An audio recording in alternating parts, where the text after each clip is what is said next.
नमस्कार, ये आकाशवाणी है। अभी आप अनुज कुमार शर्मा से समाचार सुनेंगे।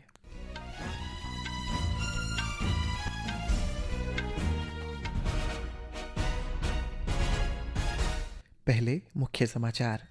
बिहार में चुनावी गतिविधियां तेज। जनता दल यूनाइटेड ने 57 उम्मीदवारों की पहली सूची जारी की। प्रधानमंत्री नरेंद्र मोदी बिहार विधानसभा चुनावों के लिए भाजपा के अभियान की आज शुरुआत करेंगे। पार्टी के बूथ स्तर के कार्यकर्ताओं से बातचीत भी करेंगे।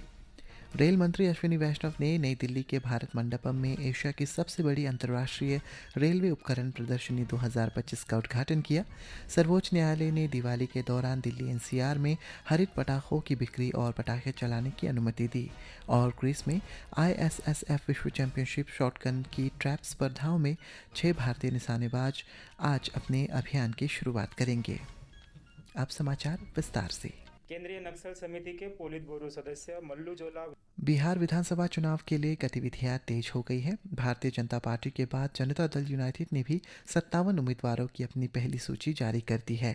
हमारे संवाददाता ने बताया है कि पार्टी ने कई मौजूदा विधायकों और राज्य मंत्रियों को फिर से टिकट दिया है। जनता दल यूनाइटेड ने अपनी पहली सूची में कई वर्तमान विधायकों और राज्य सरकार के मंत्रियों को फिर से टिकट दिया है। पार्टी के वरिष्ठ नेता और जल संसाधन मंत्री विजय कुमार चौधरी सराय रंजन सीट से चुनाव लड़ेंगे। समाज कल्याण मंत्री मदन सहनी और शिक्षा मंत्री सुनील कुमार को फिर से पार्टी ने मौका दिया है। महनार निर्वाचन क्षेत्र से नामांकन दाखिल करने वाले जनता दल यूनाइटेड के प्रदेश अध्यक्ष उमेश कुशवाहा का भी सूची में नाम है। मद्य निषेध मंत्री रत्नेश सादा सहरसा जिले की सोनबरसा सीट से उम्मीदवार घोषित किए गए हैं। वहीं पूर्व सांसद अश्वमेध देवी को समस्तीपुर विधानसभा क्षेत्र से पार्टी ने टिकट दिया है। विधानसभा के उपाध्यक्ष नरेंद्र नारायण यादव को मधेपुरा जिले की आलमनगर सीट से फिर से मौका दिया गया है, जबकि पूर्व मंत्री श्याम रजक पटना जिले की फुलवारी शरीफ और संतोष निराला बक्सर की राजनगर सीट से चुनाव लड़ेंगे। धर्मेंद्र कुमार राय, आकाशवाणी समाचार, पटना। प्रधानमंत्री और भारतीय जनता पार्टी के वरिष्ठ नेता नरेंद्र मोदी आज बिहार में बूथ स्तर के पार्टी कार्यकर्ताओं से बातचीत के साथ बिहार विधानसभा चुनाव के लिए प्रचार शुरू करेंगे। वे मेरा बूथ सबसे मजबूत अभियान के तहत पार्टी कार्यकर्ताओं से वार्ता करेंगे। श्री मोदी ने चुनाव अभियान में पार्टी कार्यकर्ताओं की भूमिका की सराहना करते हुए कहा कि वे पूर्वी ऊर्जा के साथ बिहार के एनडीए की जीत सुनिश्चित करने के लिए काम कर रहे हैं। भारतीय जनता पार्टी ने बिहार विधानसभा चुनाव के लिए 71 उम्मीदवारों की पहली सूची जारी कर दी है। 243 सदस्यों की बिहार विधानसभा चुनाव के लिए अगले महीने की 6 और 11 तारीख को 2 चरणों में मतदान होगा। वोटों की गिनती 14 नवंबर को की जाएगी। निर्वाचन आयोग ने बिहार विधानसभा चुनाव में धन बल का इस्तेमाल रोकने के लिए प्रवर्तन एजेंसियों को निर्देश जारी किए हैं।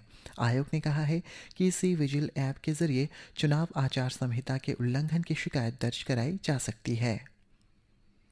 भारतीय जनता पार्टी ने जम्मू कश्मीर, झारखंड, ओडिशा और तेलंगाना में विधानसभा उपचुनावों के लिए उम्मीदवारों की घोषणा कर दी है। जम्मू कश्मीर के बडगाम से आगा सैयद मोहसिन और नगरोटा से सुश्री देवयानी राणा को उम्मीदवार बनाया गया है। झारखंड में बाबूलाल सोरेन घाटीशाला और उपचुनाव लड़ेंगे। ओडिशा में जय ढोलकिया को नुआपाड़ा में उम्मीदवार बनाया गया है। तेलंगाना में लंकाला दीपक रेड्डी जुबली हिल्स से उम्मीदवार होंगे। रेल मंत्री अश्विनी वैष्णव ने आज दिल्ली के भारत मंडपम में 16वीं अंतर्राष्ट्रीय रेल उपकरण प्रदर्शनी का उद्घाटन किया। ये एशिया की सबसे बड़ी, विश्व की दूसरी सबसे बड़ी रेल प्रदर्शनी है। इस अवसर पर श्री वैष्णव ने कहा है कि पिछले 11 वर्षों में प्रधानमंत्री ने रेलवे के आधुनिकीकरण पर विशेष ध्यान दिया है। श्री वैष्णव ने कहा है कि इस अवधि के दौरान लगभग 35,000 किलोमीटर के ट्रैक बनाए गए हैं।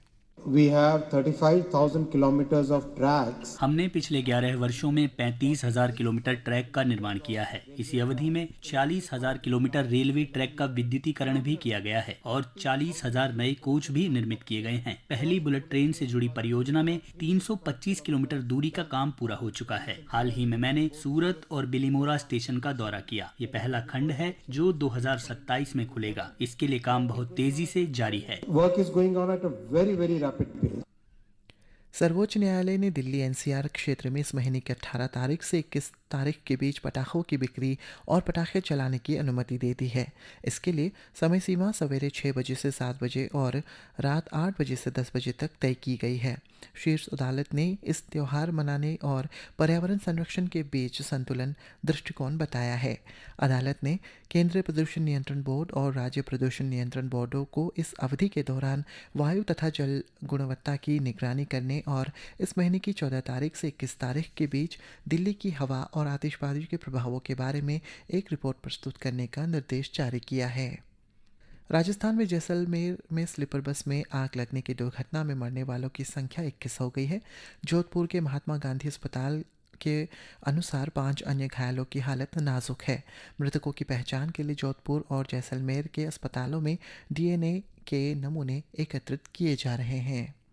महाराष्ट्र में 61 नक्सलियों ने गढ़चिरौली पुलिस के समक्ष समर्पण कर दिया है। उन्होंने आज मुख्यमंत्री देवेंद्र फडणवीस की उपस्थिति में समर्पण किया। एक रिपोर्ट।